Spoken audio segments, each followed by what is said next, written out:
नमस्कार दर्शकों, news today के इस बुलेटिन में आपका स्वागत है, जहां हम चर्चा और विश्लेषण करते हैं आज की महत्वपूर्ण खबरों का। आज की मुख्य सुर्खियां इस प्रकार हैं। कोयला मंत्रालय ने झारखंड में भूमिगत कोयला गैसीकरण के लिए भारत का पहला पायलट प्रोजेक्ट शुरू किया। संयुक्त राष्ट्र ने ऑनलाइन भ्रामक सूचना की समस्या से निपटने के लिए ग्लोबल प्रिंसिपल्स प्रस्तुत किए।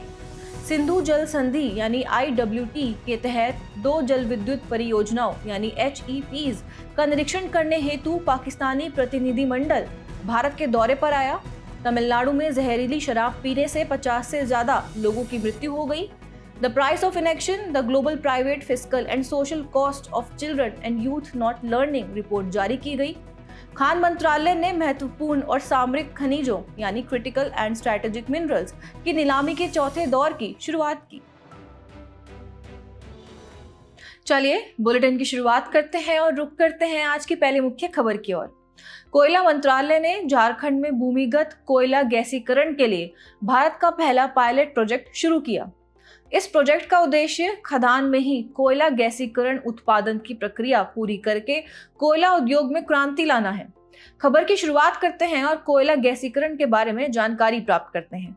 यह भूमिगत कोयले को मीथेन, हाइड्रोजन, कार्बन मोनोऑक्साइड यानी CO और कार्बन डाइऑक्साइड यानी CO2 जैसी मूल्यवान गैसों में परिवर्तित करने की एक प्रक्रिया है। गैसीकरण प्रक्रिया में कोयले को नियंत्रित दशाओं में वायु, ऑक्सीजन, भाप या CO2 द्वारा आंशिक रूप से ऑक्सीकृत किया जाता है। इससे एक तरल ईंधन का उत्पादन होता है। इस तरल ईंधन को सिनगैस यानी सिंथेसिस गैस कहा जाता है। सिनगैस का इस्तेमाल बिजली उत्पादन, मेथनॉल बनाने आदि के लिए किया जा सकता है। सिनगैस कार्बन मोनोऑक्साइड और हाइड्रोजन का मिश्रण है। ये गैस मीथेन जैसी गैसीय ईंधन का उत्पादन करती है। अब कोयला गैसीकरण के लाभों की बात करें तो सबसे पहला है, इस प्रक्रिया की मदद से उन कोयला संसाधनों का उपयोग करना संभव हुआ है जिन्हें पारंपरिक तकनीक से निकलना आर्थिक रूप से लाभकारी नहीं है। भारत के पास दुनिया का तीसरा सबसे बड़ा कोयला भंडार है। कोयला गैसीकरण के माध्यम से इस भंडार का सतत और दक्ष उपयोग किया जा सकता है। आपको बता दें कि भारत को अपने ऊर्जा ईंधन की कुल जरूरत का अधिकांश भाग आयात करना पड़ता है। भारत कच्चे तेल की अपनी कुल आवश्यकता का 82% और प्राकृतिक गैस का 45% आयात करता है। कोयला गैसीकरण इस आयात पर निर्भरता को कम करेगा। कोयला गैसीकरण के लाभों के बाद अब इससे जुड़ी चिंताओं पर भी एक नजर डाल लेते हैं। भारत में उपलब्ध कोयला संसाधन निम्न ग्रेड के और उच्च राख सामग्री से युक्त हैं। इन्हें सिनगैस में बदलने के लिए प्रौद्योगिकी का अभाव है। इस प्रक्रिया के दौरान अत्यधिक मात्रा में अपशिष्ट यानी ब्लैक वाटर उत्पन्न होता है। इसके अलावा इस प्रक्रिया में उत्पन्न कार्बन डाइऑक्साइड को हटाने की प्रौद्योगिकियां भी महंगी हैं। ये सभी चिंता का विषय है। साथ ही इस प्रक्रिया में कोयला आधारित पारंपरिक तापीय विद्युत संयंत्रों की तुलना में अधिक कार्बन डाइऑक्साइड का उत्पादन होता है। और अंत में अब कोयला गैसीकरण के लिए शुरू की गई पहले भी जान लेते हैं। राष्ट्रीय कोयला गैसीकरण मिशन चलाया जा रहा है। इसका लक्ष्य 2030 तक 100 मिलियन टन कोयला गैसीकरण करना है। कोयला खनन में 100% प्रत्यक्ष विदेशी निवेश यानी FDI की अनुमति दी गई है। कोयला या लिग्नाइट गैसीकरण परियोजनाओं को बढ़ावा देने के लिए वायबिलिटी गैप फंडिंग योजना चलाई जा रही है। बढ़ते हैं अगली मुख्य खबर की ओर। संयुक्त राष्ट्र ने ऑनलाइन भ्रामक सूचना की समस्या से निपटने के लिए ग्लोबल प्रिंसिपल्स प्रस्तुत किए। डिजिटल प्लेटफॉर्म्स किस तरह भ्रामक सूचना और दुष्प्रचार संकट को बढ़ावा दे रहे हैं, आइए इस बारे में जानकारी प्राप्त करते हैं। आर्टिफिशियल इंटेलिजेंस जैसी प्रौद्योगिकियों के कारण भ्रामक सूचना बहुत अधिक मात्रा, गति और तेजी से उत्पन्न हो रही है। ग्लोबल रिस्क रिपोर्ट 2024 में भ्रामक सूचना और दुष्प्रचार को शीर्ष 5 जोखिमों के रूप में चिन्हित किया गया है।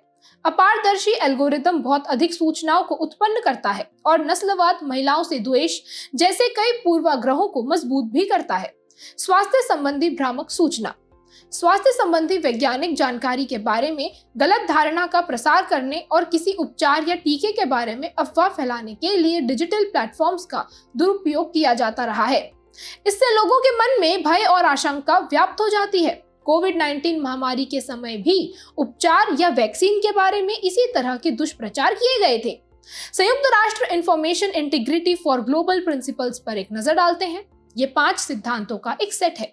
ये 5 सिद्धांत हैं: सामाजिक विश्वास और सत्यनिष्ठा, लोक सशक्तिकरण, सकारात्मक प्रोत्साहन, स्वतंत्र, मुक्त और बहुलवादी मीडिया तथा पारदर्शिता और अनुसंधान। इसे डिजिटल प्लेटफॉर्म्स पर भ्रामक सूचना से होने वाले व्यापक नुकसान से निपटने हेतु डिजाइन किया गया है।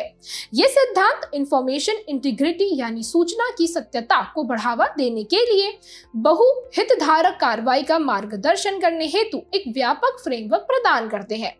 हितधारकों के लिए की गई सिफारिशों पर भी एक नजर डालते हैं। पहली प्रौद्योगिकी कंपनियों से संबंधित है। इनके द्वारा डिजाइन से डिलीवरी तक सुरक्षा और निजता की सुरक्षा को एकीकृत करना जरूरी होना चाहिए। व्यवसाय मॉडल का मूल्यांकन किया जाना चाहिए, साथ ही कंटेंट आधुनिकीकरण पर ध्यान देना चाहिए। दूसरी सरकारी और निजी क्षेत्र सहित एआई अभिकर्ताओं से संबंधित है। इनके द्वारा सुरक्षित, संरक्षित और भरोसेमंद ऑडिट करना, बौद्धिक संपदा अधिकारों का सम्मान करना आदि आवश्यक होना चाहिए। तीसरी सिफारिश समाचार मीडिया से संबंधित है। इनके द्वारा इंफॉर्मेशन इंटीग्रिटी, पारदर्शिता और मानवाधिकार उत्तरदायी विज्ञापन का प्रकाशन सुनिश्चित करना जरूरी होना चाहिए। और चौथी सिफारिश सरकार और राजनीतिक हितधारकों से संबंधित है। इनके द्वारा पारदर्शिता, राजनीतिक भागीदारी, क्षमता निर्माण, सूचना तक पहुंच आदि को बढ़ावा देने का प्रयास किया जाना चाहिए। चलिए बढ़ते हैं अगली मुख्य खबर की तरफ। सिंधु जल संधि यानी IWT के तहत 2 जल विद्युत परियोजनाओं यानी HEPs का निरीक्षण करने हेतु पाकिस्तानी प्रतिनिधि मंडल भारत के दौरे पर आया। यह प्रतिनिधि मंडल तटस्थ विशेषज्ञ कार्रवाई यानी न्यूट्रल एक्सपर्ट प्रोसीडिंग्स प्रक्रिया के तहत भारत आया है।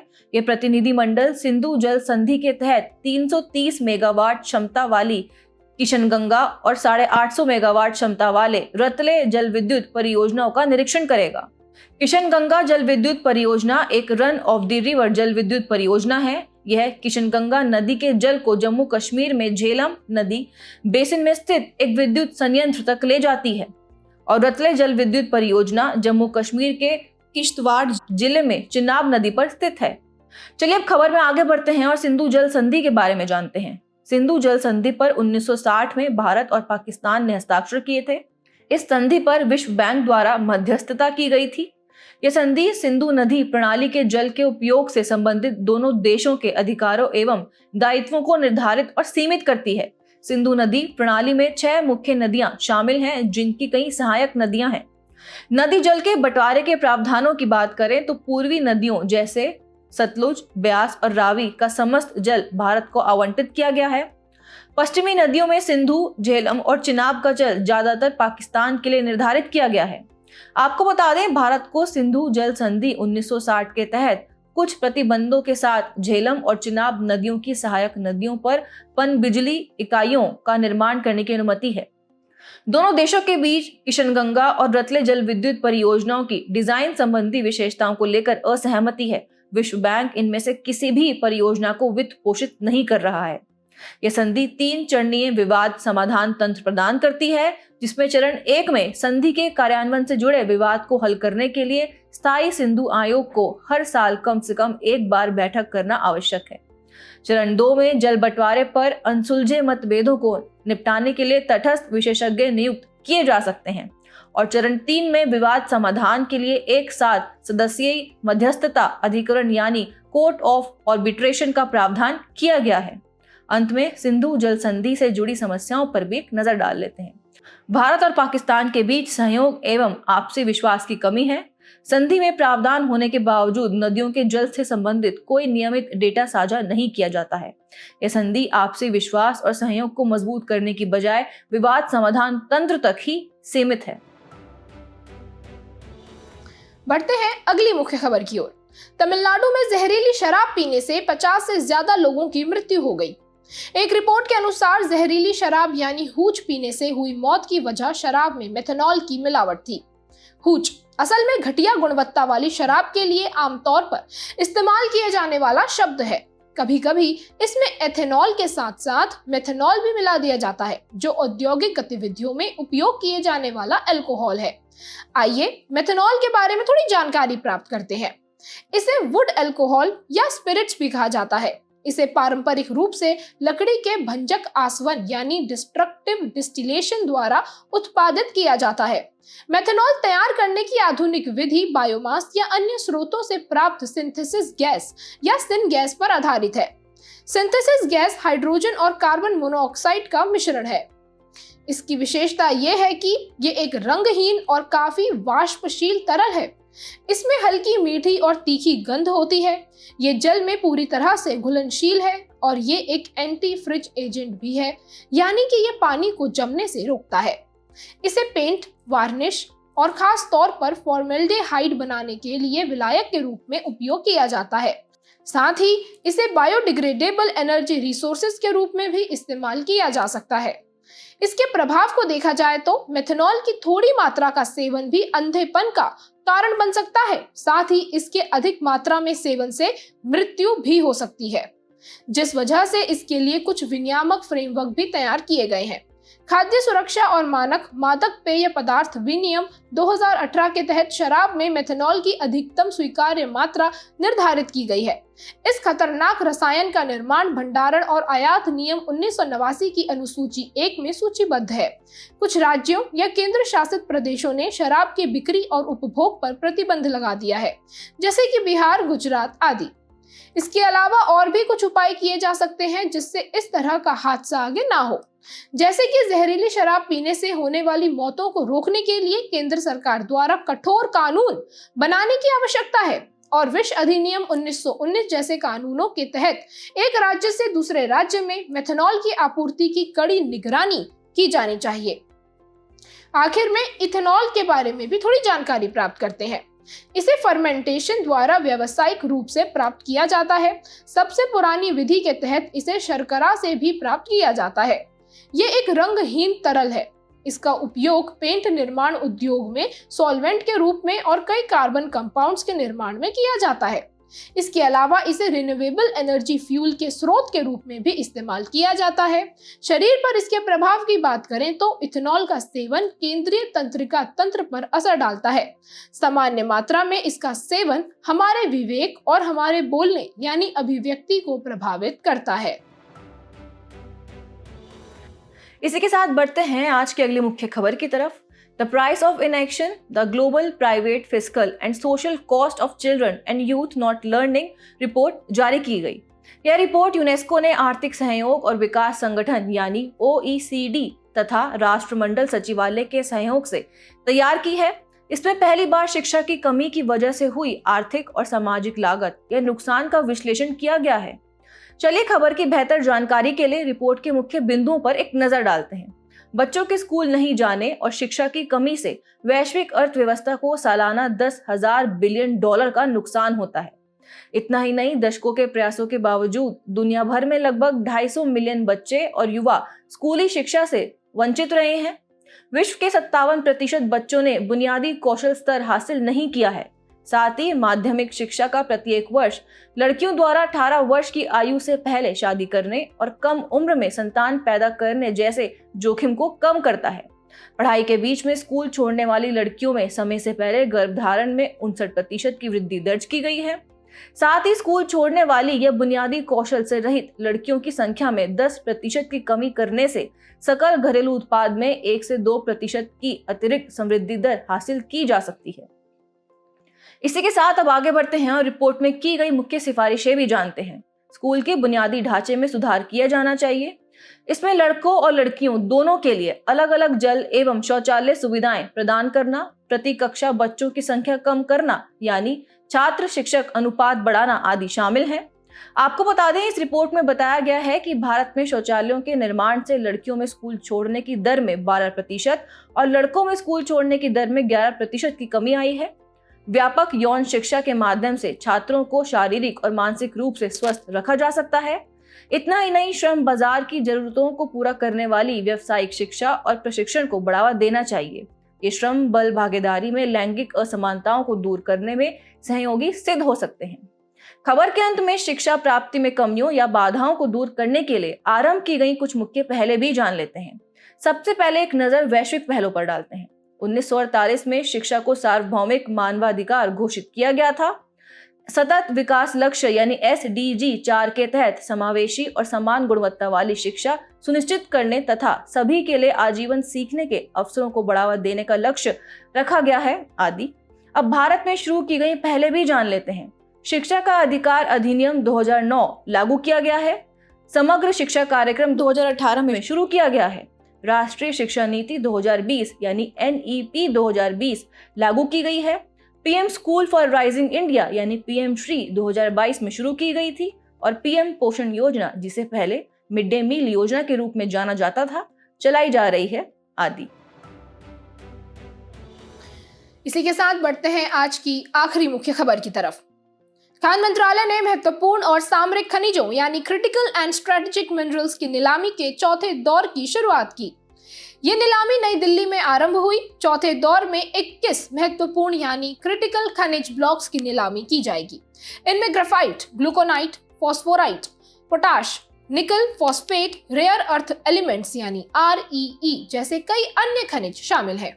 सबसे पहले थोड़ी जानकारी महत्वपूर्ण खनिजों के बारे में प्राप्त करते हैं। महत्वपूर्ण खनिज अत्याधुनिक प्रौद्योगिकियों के निर्माण के लिए आवश्यक तत्व हैं। इनका विश्व में बहुत कम उत्पादन होता है और इनके उत्पादन पर कुछ क्षेत्रों और देशों का ही वर्चस्व है, इसलिए इनकी आपूर्ति पर हमेशा संकट बना रहता है। 2023 में खान मंत्रालय ने सामरिक रूप से महत्वपूर्ण 30 महत्वपूर्ण खनिजों की सूची जारी की थी। इनमें antimony, beryllium, bismuth, copper, gallium आदि शामिल है। ऐसे में महत्वपूर्ण खनिजों के महत्व को समझना जरूरी है। पहला महत्व है आर्थिक समृद्धि में सहायक। कोबाल्ट, निकल, लिथियम जैसी खनिज दूरसंचार उद्योग, इलेक्ट्रिक वाहनों की बैटरी के निर्माण आदि के लिए जरूरी है। दूसरा है स्वच्छ ऊर्जा का उपयोग बढ़ाने में उपयोगी। रेयर अर्थ एलिमेंट्स, सेमीकंडक्टर, सौर पैनल, पवन टरबाइन जैसी हरित प्रौद्योगिकियों के लिए महत्वपूर्ण है। और तीसरा है राष्ट्रीय सुरक्षा और रक्षा सुनिश्चित करने में सहायक। कोबाल्ट का उपयोग स्मार्ट बम, विमान और सटीक निर्देशित मिसाइलों के निर्माण जैसी सैन्य प्रौद्योगिकियों में किया जाता है। इन महत्वपूर्ण खनिजों के महत्व के साथ साथ इनसे जुड़ी कुछ चिंताएं भी मौजूद है, जैसे कि इन खनिजों को कुछ भौगोलिक जगहों पर ही उत्पादित या प्रोसेस किया जाता है, इसलिए आपदा या संघर्ष की स्थिति में विश्व के अन्य देशों में इसकी आपूर्ति बाधित हो सकती है। उदाहरण के लिए देखें तो लिथियम का अधिकांश उत्पादन लिथियम त्रिकोण यानी लिथियम ट्रायंगल कहे जाने वाले देशों में होता है। इतना ही नहीं, भारत चांदी, कोबाल्ट जैसी धातुओं के लिए आयात पर निर्भर है। इनका आयात मुख्य रूप से चीन से किया जाता है। महत्वपूर्ण खनिजों की आपूर्ति बढ़ाने के लिए कुछ पहलें भी शुरू की गई हैं, जैसे कि भारत ऑस्ट्रेलिया महत्वपूर्ण खनिज निवेश साझेदारी पहल। इसके अलावा भारत खनिज सुरक्षा साझेदारी यानी मिनरल सिक्योरिटी पार्टनरशिप पहल में भी शामिल हो गया है। इस पहल का उद्देश्य वैश्विक स्तर पर महत्वपूर्ण खनिज की आपूर्ति श्रृंखलाओं में सार्वजनिक और निजी निवेश को बढ़ाना है। भारत सरकार के उपक्रम खनिज विदेश इंडिया लिमिटेड KABIL काबिल को भारत में महत्वपूर्ण खनिजों की आपूर्ति सुनिश्चित करने के लिए विदेशों में सामरिक खनिज भंडारों की पहचान, प्राप्ति, प्रसंस्करण और व्यावसायिक उपयोग का कार्य सौंपा गया है। चलिए अब बढ़ते हैं हमारे अगले खास सेगमेंट सुर्खियों में रहे स्थल की तरफ। हमारा आज का स्थल है फिलीपींस। हाल ही में फिलीपींस के राजदूत ने ब्रह्मोस मिसाइल की तारीफ करते हुए कहा कि ब्रह्मोस मिसाइल्स दक्षिण पूर्वी एशियाई देशों को विश्वसनीय सुरक्षा प्रदान करती है। आइए अब फिलीपींस देश की भौगोलिक अवस्थिति और विशेषताओं पर चर्चा करते हैं। फिलीपींस की राजधानी मनीला है। ये दक्षिण पूर्वी एशिया में दक्षिण चीन सागर और पश्चिमी प्रशांत महासागर के बीच स्थित एक द्वीप समूह है। इसके पूर्व में फिलीपीन सागर, दक्षिण में सेलेबस सागर, दक्षिण पश्चिम में सुलू सागर तथा पश्चिम व उत्तर में दक्षिण चीन सागर स्थित है। फिलीपींस का उच्चतम बिंदु माउंट एपो है। यहाँ की प्रमुख नदियां कागायन नदी, मिंडानाओ नदी, अगुसन आदि हैं और इस देश की जलवायु उष्णकटिबंधीय और मानसूनी है। चलिए बुलेटिन की आखिर में बढ़ते हैं आज की संक्षिप्त सुर्खियों की तरफ। 18वीं लोकसभा के गठन के लिए नवनिर्वाचित सांसदों को शपथ दिलाई गई। संसद में किसी विषय पर चर्चा करने और मतदान करने के लिए शपथ ली जाती है। संविधान का अनुच्छेद 99 संसद सदस्यों द्वारा शपथ या प्रतिज्ञान से संबंधित है। केंद्रीय कार्मिक, लोक शिकायत और पेंशन मंत्रालय ने केंद्रीय सिविल सेवा अवकाश संशोधन नियम 2024 को अधिसूचित कर दिया है। केरल विधानसभा ने राज्य का नाम बदलकर केरलम करने वाला एक प्रस्ताव पारित किया है। यह प्रक्रिया संसद या राज्य विधानमंडल द्वारा शुरू की जा सकती है। हाल ही में एक म्यूचुअल फंड प्रबंधक पर फ्रंट रनिंग में शामिल होने का आरोप लगाया गया है।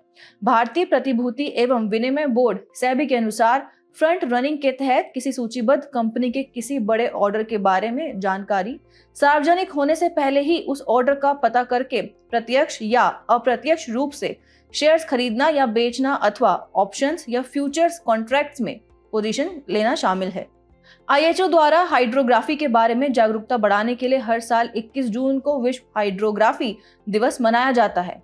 हाइड्रोग्राफी एक विज्ञान है। इसके तहत महासागरों, समुद्रों, तटीय क्षेत्रों, झीलों और नदियों की भौतिक विशेषताओं का मापन किया जाता है तथा वर्णन किया जाता है। खान मंत्रालय ने अन्वेषण लाइसेंस धारकों द्वारा किए गए अन्वेषण व्यय की आंशिक प्रतिपूर्ति के लिए योजना आरंभ की है। इसका उद्देश्य राष्ट्रीय खनिज अन्वेषण ट्रस्ट यानी NMET से अन्वेषण लाइसेंस धारकों द्वारा किए गए अन्वेषण व्यय की आंशिक प्रतिपूर्ति प्रदान करना है। प्राप्त जानकारी के अनुसार भारत और संयुक्त राज्य अमेरिका ने भारत में अमेरिकी जेवलिन मिसाइल्स का सह उत्पादन करने पर चर्चा की है। वर्ल्ड क्राफ्ट्स काउंसिल ने श्रीनगर को वर्ल्ड क्राफ्ट सिटी के रूप में मान्यता दी है। वर्ल्ड क्राफ्ट सिटी पहल की शुरुआत 2014 में वर्ल्ड क्राफ्ट्स काउंसिल इंटरनेशनल ने की थी।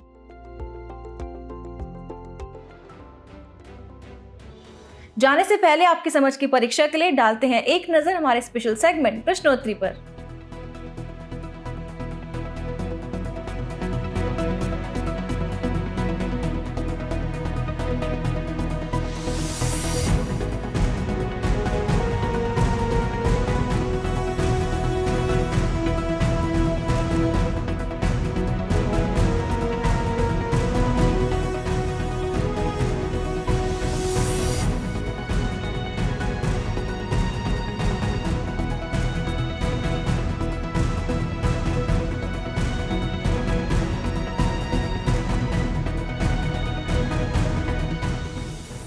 हमसे जुड़ने के लिए आपका धन्यवाद। उम्मीद है न्यूज़ टुडे का यह बुलेटिन आपको पसंद आया होगा। न्यूज़ टुडे की PDF को डाउनलोड करने के लिए और आज की क्विज के उत्तर के लिए डिस्क्रिप्शन में दिए गए लिंक्स पर क्लिक कीजिए।